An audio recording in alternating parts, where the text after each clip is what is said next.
ओम।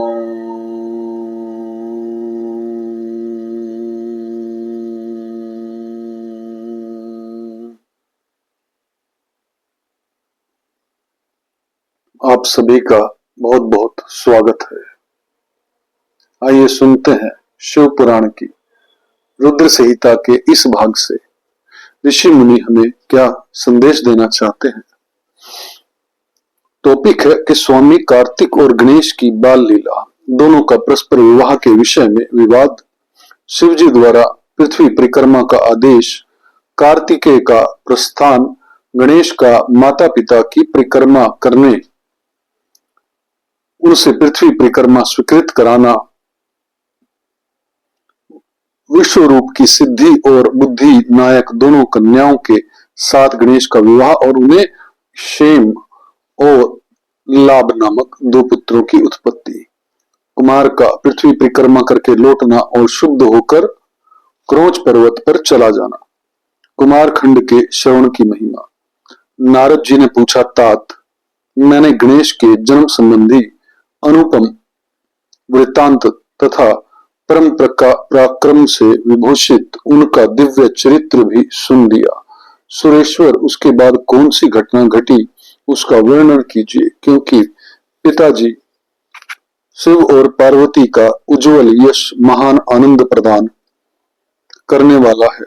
ब्रह्मा जी ने कहा, मुनि श्रेष्ठ, तुम तो बड़े कारुणिक हो, तुमने बड़ी उत्तम बात पूछी है। ऋषितम, अच्छा, अब मैं उसका वर्णन करता हूं, तुम ध्यान लगाकर सुनो। विघ्नेन्द्र, शिव और पार्वती अपने दोनों पुत्रों की बाल लीला देख देख कर महान प्रेम से मगन रहने लगे। पुत्रों का लाड प्यार करने के कारण माता पिता का सुख दिनों दिन बढ़ता जाता था।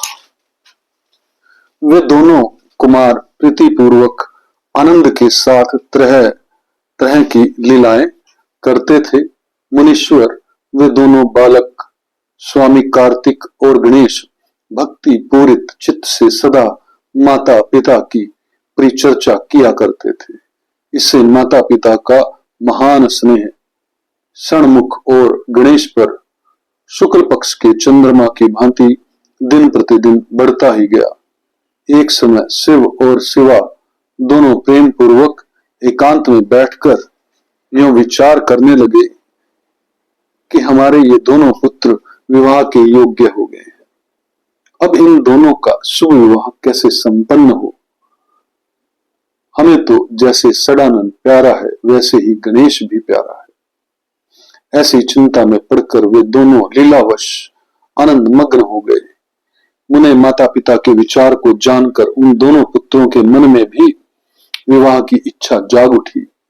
वे दोनों पहले मैं विवाह करूंगा, पहले मैं विवाह करूंगा, यूं बारंबार कहते हुए परस्पर विवाद करने लगे। तब जगत के अधीश्वर वे दोनों दंपति पुत्रों की बात सुनकर लौकिक आचार का आश्रय ले परम विस्मय को प्राप्त हुए। कुछ समय बाद उन्होंने अपने दोनों पुत्रों को बुलाया और उनसे इस प्रकार कहा। शिव पार्वती बोले, सुपुत्रों, हम लोगों ने पहले से ही एक ऐसा नियम बना रखा है जो तुम दोनों के लिए सुखदायक होगा। अब हम यथार्थ रूप से उसका वर्णन करते हैं, तुम लोग प्रेम पूर्वक सुनो। प्यारे बच्चों, हमें तो तुम दोनों पुत्र समान ही प्यारे हो, किसी पर विशेष प्रेम हो ऐसी बात नहीं। अतः हमने तुम लोगों के विवाह के विषय में एक ऐसी शर्त बनाई है जो दोनों के लिए कल्याणकारिणी है। वह शर्त यह है कि जो सारी पृथ्वी की परिक्रमा करके पहले लौट आएगा उसी का शुभ विवाह पहले किया जाएगा। ब्रह्मा जी कहते हैं कि मुने माता पिता की यह बात सुनकर सरजनवा महाबली कार्तिकेय तुरंत ही अपने स्थान से पृथ्वी की परिक्रमा करने के लिए चल दिए, परंतु अगाध बुद्धि संपन्न गणेश वहीं खड़े रहे। वे अपनी उत्तम बुद्धि का आश्रय ले बारंबार मन में विचार करने लगे कि अब मैं क्या करूं, कहां जाऊं, परिक्रमा तो मुझसे हो नहीं सकेगी, क्योंकि कोस भर चलने के बाद आगे मुझसे चला जाएगा नहीं। फिर सारी पृथ्वी की परिक्रमा करके कैसे सुख प्राप्त कर सकूंगा। ऐसा विचार कर गणेश जी ने जो कुछ किया उसे सुनो। उन्होंने अपने घर लौटकर विधि पूर्वक स्नान किया और माता पिता से इस प्रकार कहा।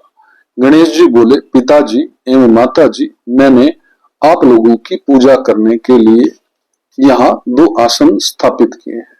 आप दोनों इस पर विराजिए और मेरा मनोरथ पूर्ण कीजिए। ब्रह्मा जी कहते हैं कि मुने गणेश की बात सुनकर पार्वती और महेश्वर उनकी पूजा ग्रहण करने के लिए आसन पर विराजमान हो गए।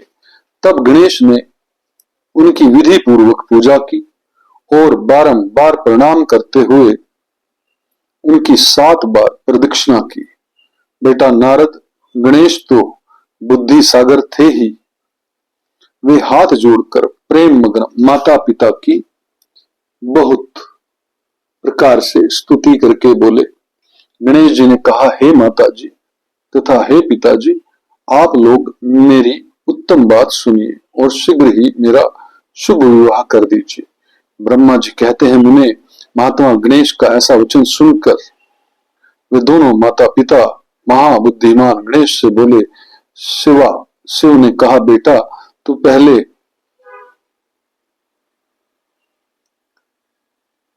कानूनों सहित इस सारी पृथ्वी की परिक्रमा तो कर आ। कुमार गया हुआ है, तू भी जा और उससे पहले लौट आ, तब तेरा विवाह पहले कर दिया जाएगा। ब्रह्मा जी कहते हैं कि मुने नियम प्रायण गणेश जी माता पिता की ऐसी बात सुनकर कुपित हो तुरंत बोल उठे। गणेश जी ने कहा, हे माता जी तथा हे पिताजी, आप दोनों सर्वश्रेष्ठ धर्म रूप और महाबुद्धिमान हैं, अतः धर्मानुसार मेरी बात सुनिए। मैंने 7 बार पृथ्वी की परिक्रमा की है, फिर आप लोग ऐसी बात क्यों कह रहे हैं। ब्रह्मा जी कहते हैं, मुने शिव पार्वती तो बड़े लीला नंदी ही ठहरे। वे गणेश का कथन सुन लौकिक गति का आश्रय लेकर बोले। शिव पार्वती ने कहा, पुत्र तूने समुद्र पर्यंत विस्तार वाली बड़े बड़े काननों से युक्त इस सप्तवी दीप वाली विशाल पृथ्वी की परिक्रमा कब कर ली। ब्रह्मा जी कहते हैं, मुने जब शिव पार्वती ने ऐसा कहा तब उसे सुनकर महान बुद्धि संपन्न गणेश बोले। गणेश जी ने कहा, माता जी एवं पिताजी, मैंने अपनी बुद्धि से आप दोनों शिव पार्वती की पूजा करके प्रदक्षिणा कर ली है, अतः मेरी समुद्र पर्यंत पृथ्वी की परिक्रमा पूरी हो गई है। धर्म के संग्रहभूत वेदों और शास्त्रों में जो ऐसे वचन मिलते हैं वे सत्य हैं अथवा असत्य, कि जो पुत्र माता पिता की पूजा करके उनकी प्रदक्षिणा करता है उसे पृथ्वी परिक्रमा जनित फल सुलभ हो जाता है। जो माता पिता को घर पर छोड़कर तीर्थ यात्रा के लिए जाता है वह माता पिता की हत्या से मिलने वाले पाप का भागी होता है, क्योंकि पुत्र के लिए माता पिता का चरण सरोज ही महान तीर्थ है। अन्य तीर्थ तो दूर जाने पर प्राप्त होते हैं, परंतु धर्म का साधन भूत यह तीर्थ तो पास में ही सुलभ है। पुत्र के लिए माता पिता और स्त्री के लिए पति, ये दोनों सुंदर तीर्थ घर में ही वर्तमान है। ऐसा जो वेद शास्त्र निरंतर उद्घोषित करते रहते हैं उसे फिर आप असत्य कह दीजिए, और यदि वह असत्य हो जाएगा तो निस्संदेह वेद भी असत्य हो जाएगा और वेद द्वारा वर्णित आपका यह स्वरूप भी झूठा समझा जाएगा। इसलिए या तो शीघ्र ही मेरा शुभ विवाह कर दीजिए अथवा यो कह दीजिए कि वेद शास्त्र झूठे हैं। आप दोनों धर्म रूप हैं, अतः भली भांति विचार करके इन दोनों में जो प्रथम प्रतीत होता हो उसे प्रयत्न पूर्वक करना चाहिए। ब्रह्मा जी कहते हैं, मुने तब जो बुद्धिमानों में श्रेष्ठ उत्तम बुद्धि संपन्न तथा महान ज्ञानी है वे पार्वती नंदन गणेश इतना कहकर चुप हो गए। उधर वे दोनों पति पत्नी जगदीश्वर शिव पार्वती गणेश के वचन सुनकर परम विस्मित हुए। तदंतर वे यथार्थवासी एवं अद्भुत बुद्धि वाले अपने पुत्र गणेश की प्रशंसा करते हुए बोले, शिव ने कहा, बेटा तू महान आत्म बल से संपन्न है, इसी से तुझ में निर्मल बुद्धि उत्पन्न हुई है। तूने जो बात कही है वह बिल्कुल सत्य है, अन्यथा नहीं है। दुख का अवसर आने पर जिसकी बुद्धि विशिष्ट हो जाती है उसका दुख उसी प्रकार नष्ट हो जाता है जैसे सूर्य देव उदय होते ही अंधकार। जिसके पास बुद्धि है वही बलवान है, बुद्धिहीन के पास बल कहाँ। पुत्र, वेद शास्त्र और पुराणों में बालक के लिए धर्म पालन की जैसी बात कही गई है वह सब तूने पूरी कर ली। तूने जो बात की है वह दूसरा कौन कर सकता है। हमने तेरी वह बात मान ली, अब इसके विपरीत नहीं करेंगे। ब्रह्मा जी कहते हैं, नारद, यूं कहकर उन दोनों ने बुद्धि सागर गणेश को सांत्वना दी और फिर वे उनके विवाह के संबंध में उत्तम विचार करने लगे। इसी समय जब प्रसन्न बुद्धि वाले प्रजापति विश्वरूप को शिव जी के उद्योग का पता चला तब उस पर विचार करके उन्हें परम सुख प्राप्त हुआ। उन प्रजापति विश्वरूप के दिव्य रूप संपन्न एवं सर्वांग शोभना दो सुंदरी कन्याएं थी जिनका नाम सिद्धि और बुद्धि था। भगवान शंकर और गिरजा ने उन दोनों के साथ हर्षपूर्वक गणेश का विवाह संस्कार संपन्न कराया। उस विवाह के अवसर पर संपूर्ण देवता प्रसन्न होकर पधारे। उस समय शिव और पार्वती का जैसा मनोरथ था उसी के अनुसार विश्वकर्मा ने वह विवाह किया। उसे देखकर ऋषियों तथा देवताओं को परम हर्ष प्राप्त हुआ। उन्हें गणेश भी उन दोनों पत्नियों के मिलने से जो सुख प्राप्त हुआ उसका वर्णन नहीं किया जा सकता। कुछ काल के पश्चात महात्मा गणेश उन दोनों पत्नियों से जो दो दिव्य पुत्र उत्पन्न हुए उनमें गणेश सिद्धि के गर्भ से क्षेम नामक पुत्र पैदा हुआ तथा बुद्धि के गर्भ से जिस परम सुंदर पुत्र ने जन्म लिया उसका नाम लाभ हुआ।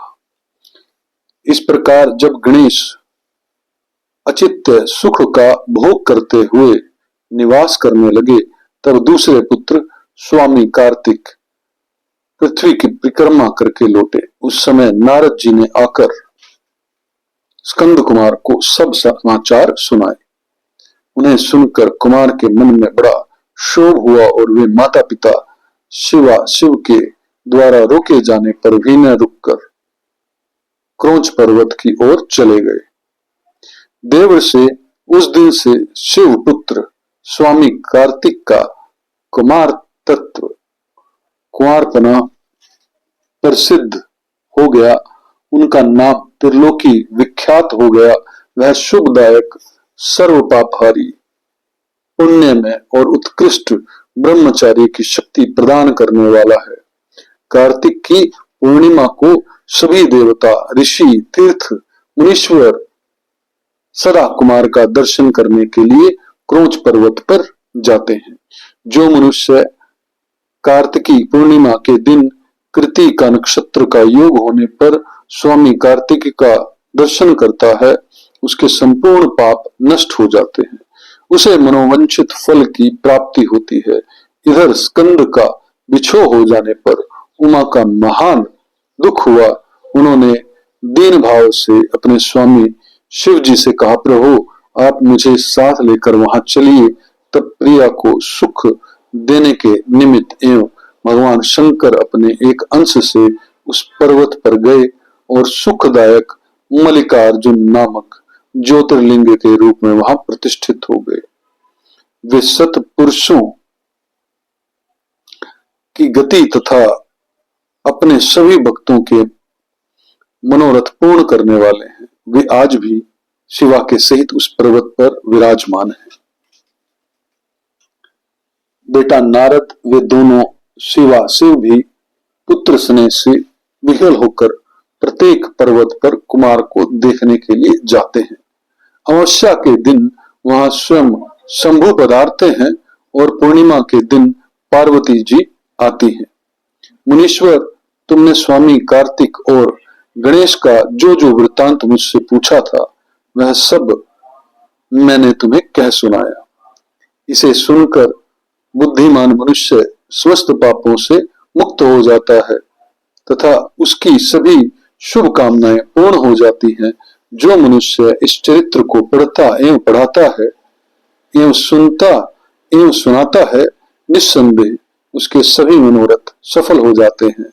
यह अनुपम आख्यान पाप नाशक, कीर्तिप्रद, सुखवर्धक, आयु बढ़ाने वाला, स्वर्ग की प्राप्ति कराने वाला, पुत्र पौत्र की वृद्धि करने वाला, मोक्षप्रद, शिव जी के उत्तम ज्ञान का प्रदाता, शिव पार्वती में प्रेम उत्पन्न करने वाला और शिव भक्ति वर्धक है। यह कल्याणकारक शिव जी के अद्वैत ज्ञान का दाता और सदा शिव में है। अतः मोक्षकामी एवं निष्काम भक्तों को सदा इसका श्रवण करना चाहिए। रुद्र संहिता का कुमार खंड जो है वो संपूर्ण होता है। परमपिता शिव से प्रार्थना है कि आप सबके जीवन में सुख और समृद्धि का वास हो। इस कथा के अंदर इतना ही। ओम तत्सत, ओम तत्सत, ओम तत्सत।